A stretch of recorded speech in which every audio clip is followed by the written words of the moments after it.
Bueno, después de los estrenos de cine tenemos que volver a comentar lo que sucedió con Schumacher. Fabio, salió del coma. Exactamente, información alerta, urgente, una muy buena noticia que tiene que ver con la salud de Michael Schumacher. Reiteramos la información que dimos hace algunos minutos. La recuperación, ha salido del coma. Michael Schumacher ha reconocido a su esposa. Esto fue lo que informó la portavoz de la familia, que es la señora Sabine Clem, que con mucha alegría tiene momentos de conciencia y está despierto y ha reconocido a su esposa. Esta fue la información oficial de esta persona que maneja todos los datos que tienen que ver con la vida pública del 7 veces campeón del mundo. Schumacher ha salido del coma después de más de 3 meses de haber estado en esa situación. Recordamos que el 29 de diciembre del año 2013 él estaba esquiando en los Alpes franceses, en la ciudad de Grenoble, cuando de pronto chocó contra una roca, se le partió el casco y esta herida le provocó este coma. Desde aquella oportunidad los partes médicos de cada una de las personas que lo estaban atendiendo al ex piloto de la Fórmula 1 no eran muy alentadores con respecto a su salud, pero el cuidado de la familia, el cuidado de cada uno de los médicos y todos los tratamientos que se hicieron para revertir esta situación hoy vieron por fin la luz. Esto fue lo que ha señalado la portavoz Sabine Clem, quien dijo: Michael está progresando. También hay algunas informaciones que consignan que los hijos de Michael Schumacher, al enterarse de esta noticia que su papá recobró de alguna manera parte del conocimiento y que ha conocido a Corinne, a su esposa, los chicos rompieron en llanto y creen que la recuperación de su papá cada vez está más cerca. Esta es la información que se ha señalado hoy por la mañana, cuando Michael Schumacher ha recuperado algunos movimientos vitales, como el movimiento de manos, movimiento de ojos, y hasta ha recuperado en un momento la conciencia para darse cuenta que lo estaba rodeando su esposa y algunos seres queridos. Esta fue la información oficial de parte de la portavoz de Michael Schumacher. Y esto, Diego, tiene que ver también con el estado físico inmejorable de Michael Schumacher, que más allá de haberse retirado en su momento de la Fórmula 1, él siempre siguió practicando deporte. Sabemos muy bien que era un asiduo competidor en este tipo de deporte como lo es el alpinismo o andar en esquí a mucha velocidad. Ha jugado varios partidos de fútbol y es más, cuando él mismo estaba en actividad y mientras fuera campeón del mundo, todos hablaban de lo envidiable que era su estado físico. Creo que esto de alguna manera ayudó y bastante para esta asombrosa recuperación que, reiteramos, muchos médicos la catalogan de milagrosa por la gravedad del estado que era desde aquel accidente el 29 de diciembre. El representante Fabio, que habló ya en la televisión pública de Alemania, negó lo que nosotros habíamos comentado, que había trascendido que la mujer quería acondicionar una sala, una habitación en la casa para continuar el tratamiento. Eso lo negó el representante y bueno, y confirmó esto que vos decís entonces, que reconoció a su mujer. Sí, sabés que llama la atención todo esto, ¿no? Porque es más, se habían dado detalles de lo que iba a salir el acondicionamiento de una sala especial para que él tuviera distintas cámaras hiperbóricas para una mejor oxigenación, que en realidad esto no hubiera sido un impedimento en cuanto a lo económico para la familia. Sabemos que Michael Schumacher a lo largo de su vida deportiva ha sido uno de los deportistas que más plata ha ganado, pero independientemente de todo esto, celebramos esta noticia de la confirmación que está dejando atrás este estado crítico con respecto a su salud. Se ha informado en horas de la mañana, horas de la Argentina, que Michael está progresando, que ha tenido momentos de conciencia, que está despierto después de más de 3 meses, que ha conocido a su esposa, que esto fue inmediatamente confirmado a sus hijos, que estaban esperando una noticia de este tipo desde muchísimo tiempo atrás, y que realmente ha desatado una profunda emoción en toda su familia por ver este progreso que ha tenido la salud de Michael Schumacher.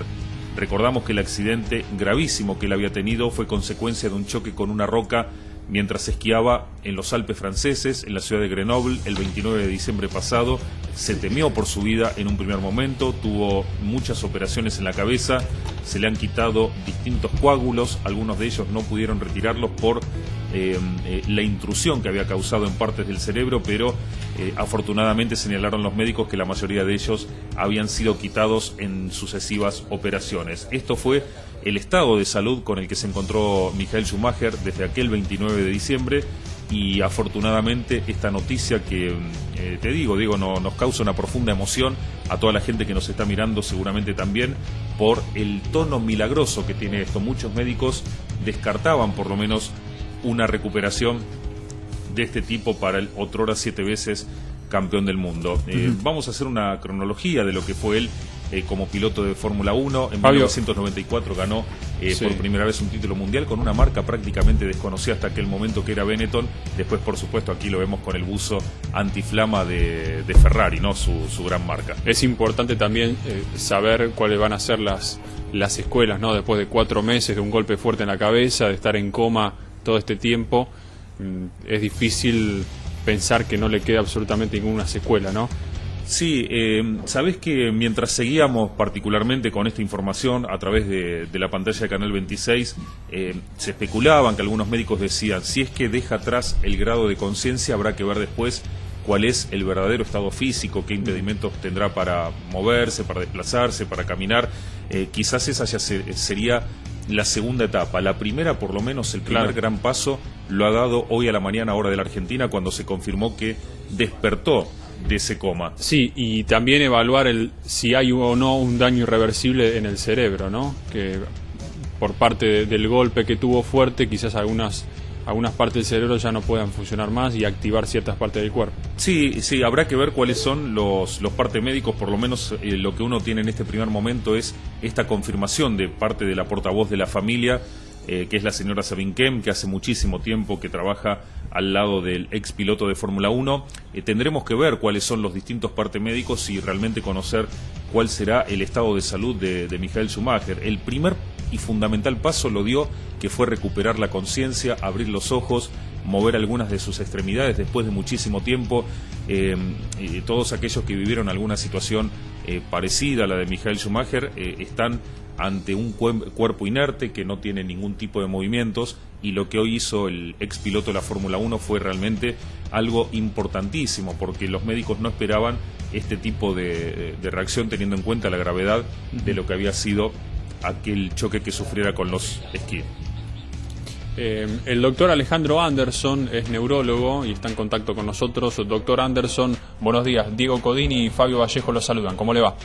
Hola, ¿qué tal? Buen día. ¿Cómo le va? ¿Cómo está? Muy bien, Anderson. Bueno, usted como neurólogo, yo le quería preguntar, porque la duda ahora es, ¿se despierta del coma? ¿En realidad tiene conciencia Schumacher de que está su esposa al lado? Esto es algo positivo, pero ¿le pueden quedar secuelas? ¿Cómo comienza a funcionar el cerebro después de 4 meses de coma?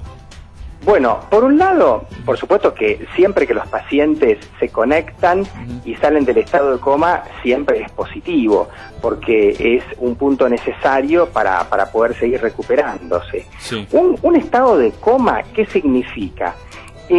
Significa que nosotros esa persona no la podemos despertar ni por estímulos verbales, o sea, hablándole, ni tocándola, ni siquiera generándole un estímulo doloroso. ¿Por qué? Porque las estructuras del sistema nervioso, del cerebro, que te permiten estar en alerta o estar en vigilia, no funcionan. Y obviamente que no funcionan por el daño, por el edema, por el traumatismo, etcétera. Cuando esas estructuras comienzan a funcionar, se recuperan, esas estructuras te encienden la corteza cerebral, la sustancia gris, que es como si fuera el disco rígido donde tenés todo almacenado.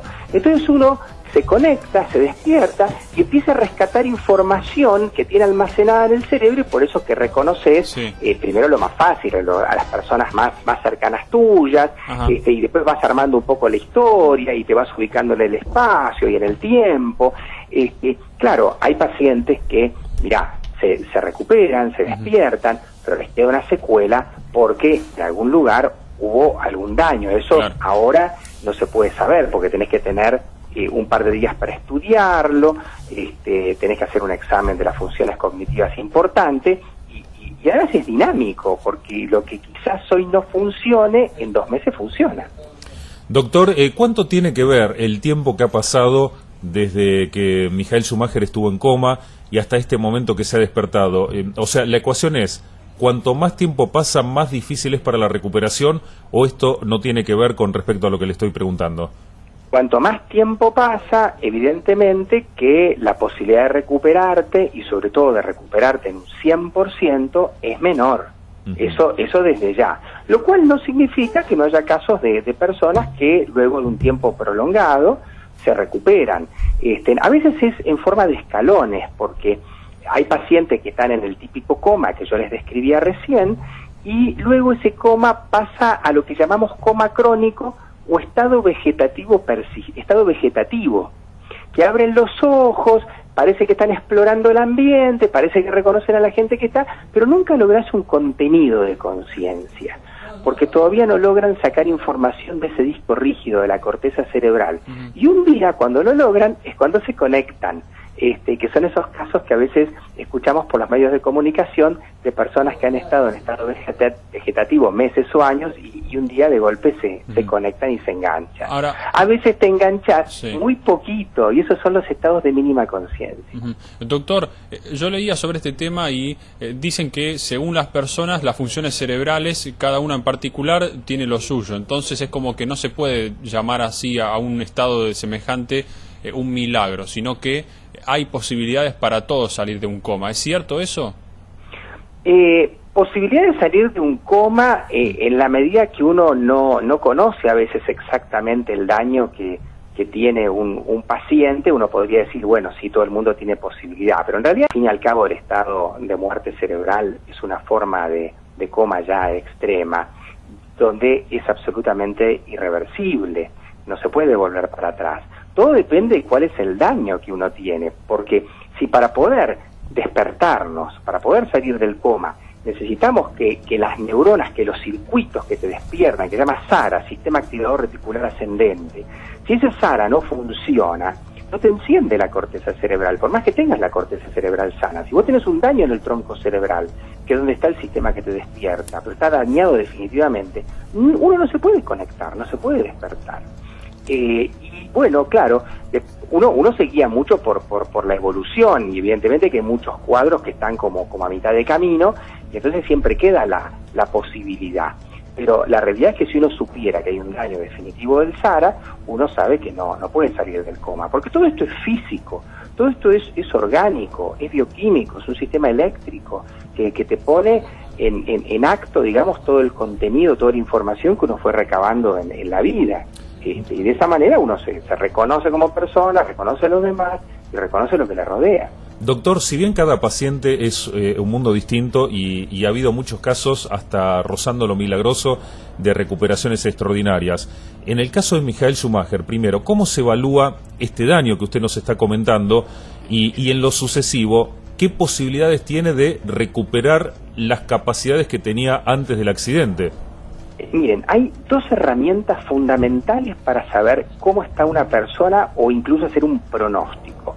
Una herramienta importante es hacer una buena evaluación neurocognitiva, que significa un montón de test donde vos medís memoria de corto plazo, de largo plazo, capacidad de prestar atención, cómo está el lenguaje, la capacidad de los números, cómo está la memoria histórica, ¿viste? Esa que tiene un tiempo y un lugar donde uno tiene almacenado cada una de las cosas que uno hizo cuando uno estaba en primer grado o en las vacaciones del año pasado.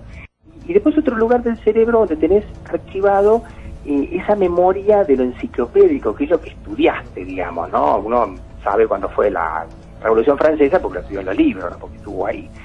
Y otra herramienta muy importante son las resonancias magnéticas, los estudios por imágenes, que tienen mucha definición, las resonancias dinámicas, que te muestran qué parte del cerebro funciona, qué parte del cerebro no funciona, dónde quedaron cicatrices, porque claro, cada parte del cerebro cumple una función diferente. Entonces, si uno ve una determinada lesión, uno puede inferir que hay un área que va a tener una secuela. Nosotros sabemos que, obviamente por el esquí, que tuvo un golpe en su cabeza, que el golpe fue del lado de la derecha contra un peñasco, etcétera, pero dentro del cráneo lo tenés que ver con una resonancia, porque a veces no es que se dañó al lado derecho, sino que hay una lesión de izquierda por contragolpe, o sea, cómo actúan las fuerzas en el momento de un choque, de un traumatismo cráneoencefálico, depende de muchas cosas, de la velocidad que uno llevaba, de si uno giró, etcétera. Por tanto, estas dos herramientas de evaluación neurocognitiva y resonancia son fundamentales para hacer un buen pronóstico. Doctor Anderson, gracias por su tiempo. No, por favor, gracias a ustedes y que tengan un muy buen día y saludos a todos los televidentes. Muchas gracias, que tenga buen día. Hasta las 12 nos quedamos en la segunda mañana, tenemos más información, ya venimos.